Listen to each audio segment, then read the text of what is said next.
Good morning, स्वागत है आपका फिट इंडिया के सुपर हिट बुलेटिन में। मैं हूं आपके साथ श्वेता श्रीवास्तव। नमस्कार, आपके साथ मैं हूं दीपिका यादव। तो हर रोज जैसा कि वादा है हमारा, हम आपके लिए फिट इंडिया का सुपर हिट बुलेटिन लेकर आते हैं सुबह 7 बजे, जिसमें देश दुनिया की तमाम बड़ी खबरें रोजाना हम आपको दिखाते हैं। बिल्कुल, ठंड अब और ज्यादा बढ़ चुकी है क्योंकि बारिश दिल्ली एनसीआर में लगातार हो रही है, लेकिन बाकी जगहों पर क्या हालात हैं, किस तरीके से बर्फबारी हो रही है, बारिश हो रही है, ये सब कुछ आपको बताएंगे। बाकी देश दुनिया की खबरें भी होंगी। शुरुआत करेंगे फिट इंडिया के सुपर हिट बुलेटिन की।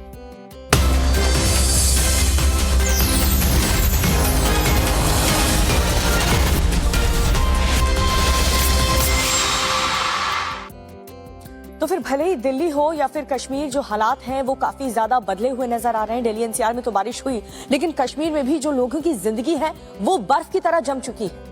बिल्कुल, चारों तरफ जहां तक निगाह जाती है बर्फ ही बर्फ नजर आती है और कई सारी वीडियोस भी वहां के वायरल हो रहे हैं दीपिका, जिसमें ट्रेन गुजरती हुई नजर आ रही है भारी बर्फबारी के बीच में। तो जहां पहाड़ी इलाकों में लगातार बर्फबारी हो रही है, मैदानी इलाकों में भी ठंड का प्रकोप देखने को मिल रहा है। ऐसी ही तस्वीरें लगातार सामने आ रही हैं। उत्तराखंड से लेकर के कश्मीर तक जबरदस्त बर्फबारी हो रही है। कश्मीर घाटी में इस बार बर्फबारी देर से शुरू हुई तो हिमाचल बर्फिस्तान में तब्दील हो चुका है। ऐसे में सर्दी देर तक रहने की उम्मीद है और हम आपको हालात बताएंगे। हिमाचल में बर्फबारी की वजह से कई इलाकों में रास्ते भी बंद कर दिए गए। तो शिमला से लेकर लाहौल स्पीति तक सब कुछ बर्फ से ढक गया है। हिमाचल में ऊपरी हिस्सों में स्थानीय लोगों के सामने बिजली का संकट हो गया है और ताजा हालात भी आगे हम आपको दिखाएंगे। लेकिन जरा देखिए कि स्नोफॉल का लुत्फ लेने के लिए टूरिस्ट बड़ी संख्या में पहुंचे हुए हैं और ये तस्वीरें बताती हैं कि कैसे इस वक्त पहाड़ी इलाकों में जबरदस्त बर्फबारी हो रही है।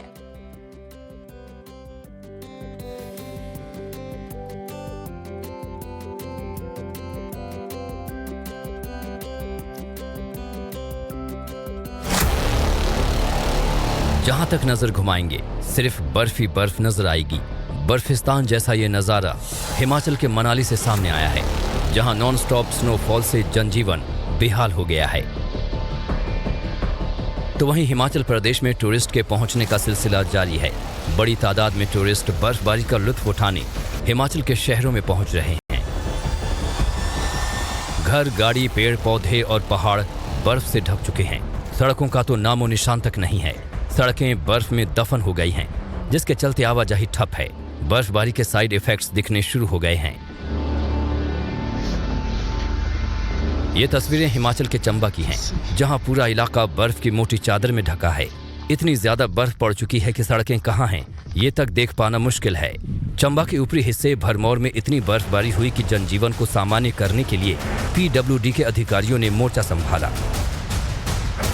अब मनाली के हालात भी देखिए, जहां भारी बर्फबारी की वजह से यातायात और बिजली बाधित हो गई है। मनाली ब्रिज के पास भारी बर्फबारी के चलते गाड़ियों पर पेड़ गिर गए, जिससे 10 गाड़ियों को भारी नुकसान पहुंचा है। लाहौल स्पीति से आई इन तस्वीरों को देखिए। गाड़ियां, घर, सड़क, बिल्डिंग सब कुछ सफेद है। मकानों की छत पर कई फीट मोटी बर्फ की चादर जम गई है। घर से निकलना दूभर हो गया है। हालात ऐसे हैं कि बर्फबारी के बाद प्रशासन ने लाहौल स्पीति में स्कूल और कॉलेज बंद कर दिए हैं। शिमला में भी भीषण बर्फबारी के बाद बर्फ हटाने का काम किया गया। डलहौजी में भी बर्फबारी के बाद बंद किए गए रास्तों को खोलने का काम किया जा रहा है। बर्फबारी के बीच जहां हिमाचल में टूरिस्ट पहुंच रहे हैं, तो वहीं स्थानीय लोगों की रफ्तार रुक गई है। हिमाचल प्रदेश में ऑरेंज अलर्ट के बीच तीसरे दिन भी बारिश बर्फबारी का दौर जारी है।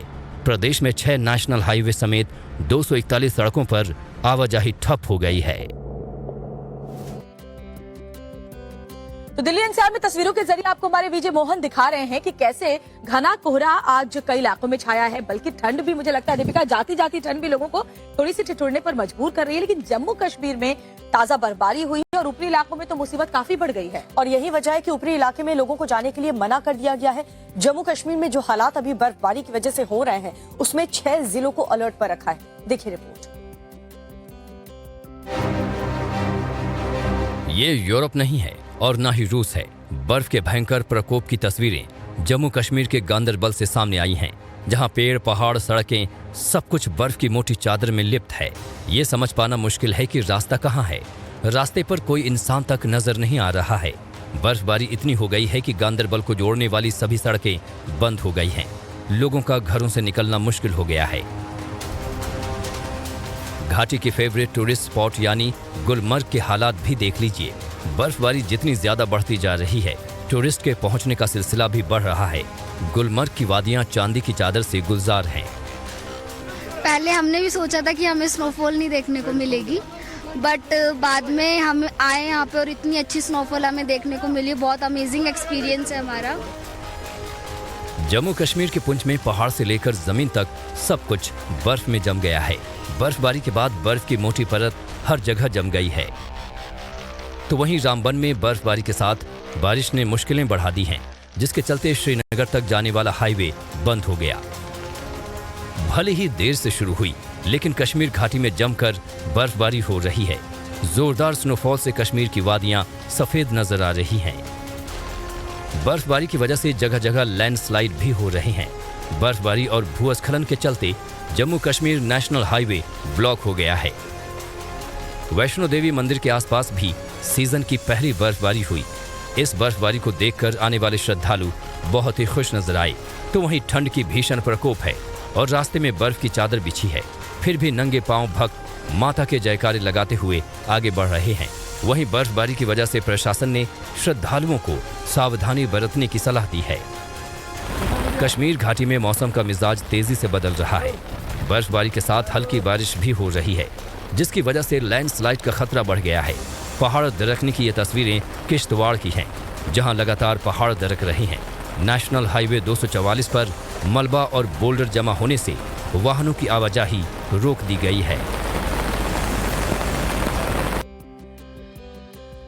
और इस वक्त एक ब्रेकिंग न्यूज मिल रही है, वो आपको बताएं। ज्ञानवापी में जिस तरीके से कोर्ट के फैसले के बाद आधी रात को पूजा शुरू हो चुकी थी, आज पूजा का दूसरा दिन है और इसी पूजा को लेकर के विरोध किया जा रहा है मुस्लिम पक्ष द्वारा। मुस्लिम पक्ष ने वाराणसी बंद का ऐलान कर दिया है। इंतजामिया कमेटी की याचिका पर आज सुनवाई एक तरफ होनी है और दूसरी तरफ पूजा को लेकर के मुस्लिम पक्ष विरोध जता रहे हैं। तो इलाहाबाद हाईकोर्ट में याचिका पर सुनवाई है।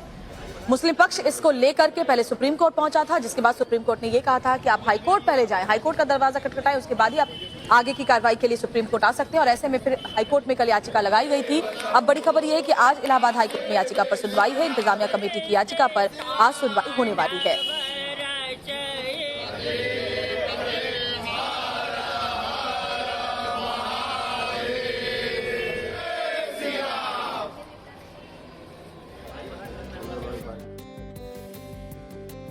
देखिए, हाईकोर्ट में जहां आज इस पूरे मामले को लेकर सुनवाई है, वहां हिंदू पक्ष इसको लेकर के बहुत खुश है दीपिका, क्योंकि दूसरा दिन है आज पूजा पाठ का और व्यास जी तहखाने के अंदर पूजा की तस्वीरें भी सामने आई हैं। बिल्कुल, लेकिन दूसरी तरफ आज पहला जुमा है जब से ये फैसला आया है। ऐसे में मुस्लिम पक्ष की तरफ से बहुत बड़ा ऐलान भी किया गया है और लगातार विरोध तो जताया जा ही रहा है। क्या है पूरा मामला, देखिए इस रिपोर्ट।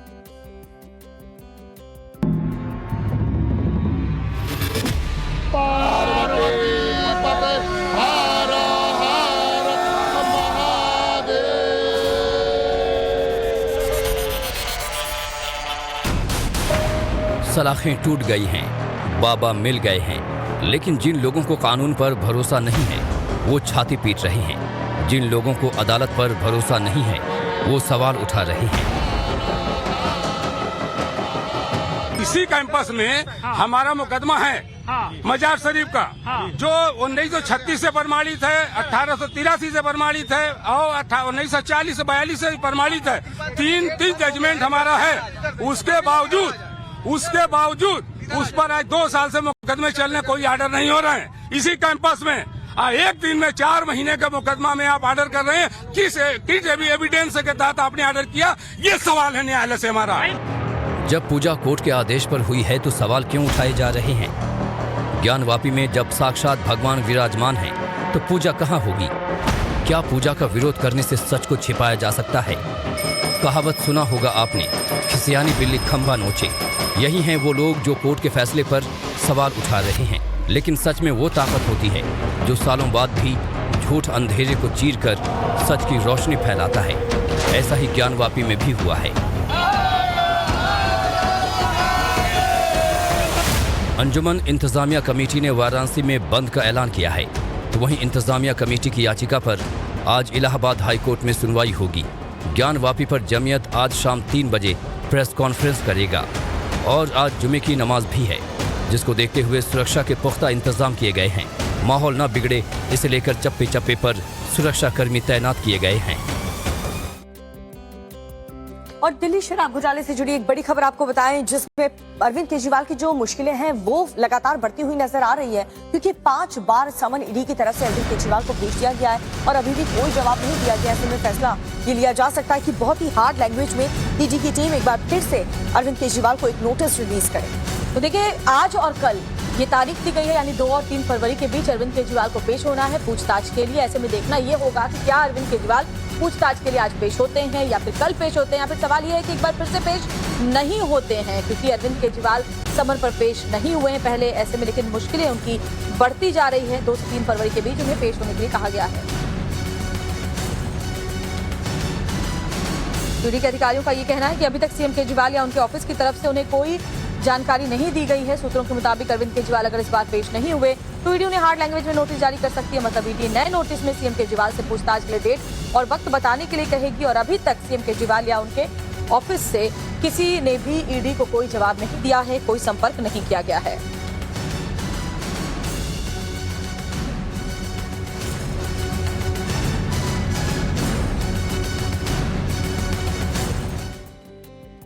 और सियासी हलचल की बात करें दीपिका, तो चंडीगढ़ में भी सियासी गहमी काफी बड़ी हुई है, क्योंकि मेयर चुनाव के मामले में हुआ है ये पूरा मामला दिल्ली पहुंच चुका है। जी और दिल्ली में आज रैलियों की राजनीति होने वाली है और दूसरी तरफ सुप्रीम कोर्ट में सुनवाई भी होने वाली है। क्या कुछ आज होने वाला है, देखिए इस रिपोर्ट।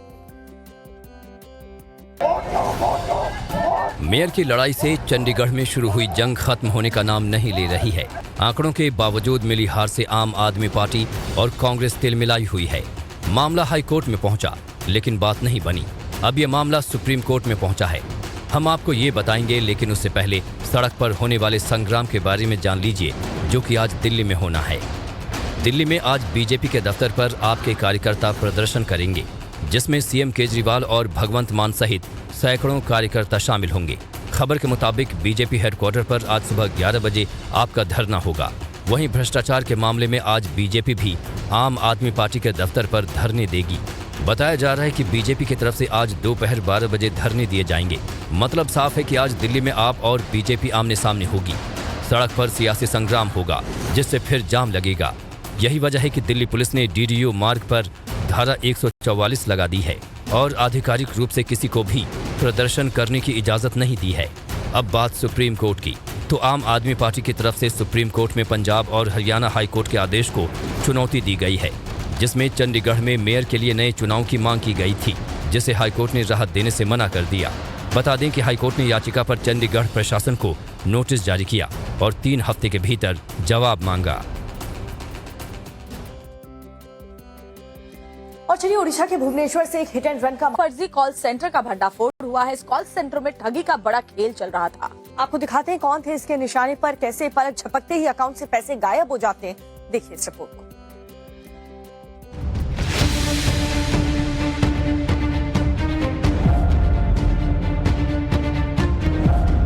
अवैध कॉल सेंटर का भंडाफोड़, विदेशी नागरिकों को बनाते थे शिकार। ये वही शातिर ठग हैं जो दिल्ली में बैठे बैठे अमेरिका में रह रहे लोगों को चूना लगाते थे। ये ठगी का कॉल सेंटर चलाते थे। इन तस्वीरों को देखिए। पहली तस्वीर द्वारका की है और दूसरी तस्वीर नारायणा की है। खास बात यह है कि इन दोनों कॉल सेंटर के टारगेट पर अमेरिका के रहने वाले लोग होते थे। ये ऑनलाइन वेबसाइट या फिर ऑनलाइन किसी भी तरह की सहायता के नाम पर अमेरिकी नागरिकों के साथ ठगी को अंजाम देते थे। जिस वक्त पुलिस की टीम नारायण विहार के उस फ्लैट पर पहुंची, उसी वक्त वहां पर इस पूरे गोरख धंधे के मास्टरमाइंड समेत 21 लोग मौजूद थे। इनमें से ज्यादातर फोन पर अमेरिका बात कर रहे थे। पुलिस ने सभी को गिरफ्तार कर लिया है। इनमें 4 लड़कियां भी शामिल थीं। पुलिस ने उनके पास से कुल 21 लैपटॉप, 24 मोबाइल, 6 राउटर और इसके अलावा 23.5 लाख रुपए कैश बरामद किया है। तो वहीं द्वारका से पुलिस ने 3 लोगों को गिरफ्तार किया है। इस गैंग के काम करने का तरीका कमोबेश नारायण विहार इलाके में चल रहे कॉल सेंटर जैसा ही था। यहां भी हाईटेक सॉफ्टवेयर के जरिए ठगी को अंजाम देते थे। फिलहाल पुलिस पकड़े गए आरोपियों से पूछताछ कर रही है और राजधानी में ऐसे कितने कॉल सेंटर चल रहे हैं, इसे लेकर लगातार छापेमारी की जा रही है। तो खबरें अभी और बाकी हैं। फिलहाल छोटे से ब्रेक के लिए हमें रुकना होगा, लेकिन उससे पहले एक नजर हेडलाइंस पर। के बाद स्वागत है आपका। दीपिका, हम इतनी सुबह सुबह आते हैं ताकि अपने दर्शकों को फिट इंडिया का सुपर हिट बुलेटिन दिखा दे, लेकिन सुबह सुबह मुझे तो यार चाय चाहिए होती है गर्मा गर्म। बिल्कुल, चाय जरूरी भी हो जाती है। ऐसे में आपको बताते हैं खबर पंजाब पुलिस से, जहां पर पुलिसकर्मी बेहद खुश नजर आए। उन्हें खुशी इस बात की थी कि आधी रात को उन्हें चाय पीने मिला।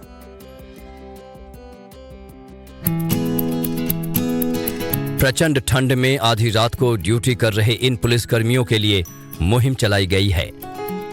ऐसी मुहिम के इन पुलिसकर्मियों को रात में चाय पीने के लिए मशक्कत नहीं करनी पड़ेगी। रात में ड्यूटी कर रहे पुलिसकर्मियों को अब चाय, कॉफी और सूप पीने को मिलेगा। इसके अलावा उबले हुए अंडे भी खाने के लिए दिए जाएंगे। जो है डाइट्स और जो सॉइलर डाइट्स वगैरह हैं वो सर्व कर रहे हैं आधी रात के समय में, ताकि उनका एनर्जी लेवल बढ़िया रहे और अपनी ड्यूटी पूरी तनदेही से निभा सके। ये मुहिम पुलिस वेलफेयर फंड से चलाई गई है।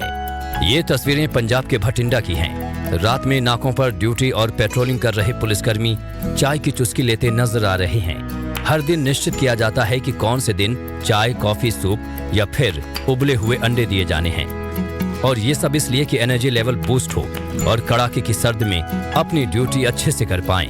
प्रदेश के अलग अलग जिलों में भी इस मुहिम को चलाने की तैयारी चल रही है।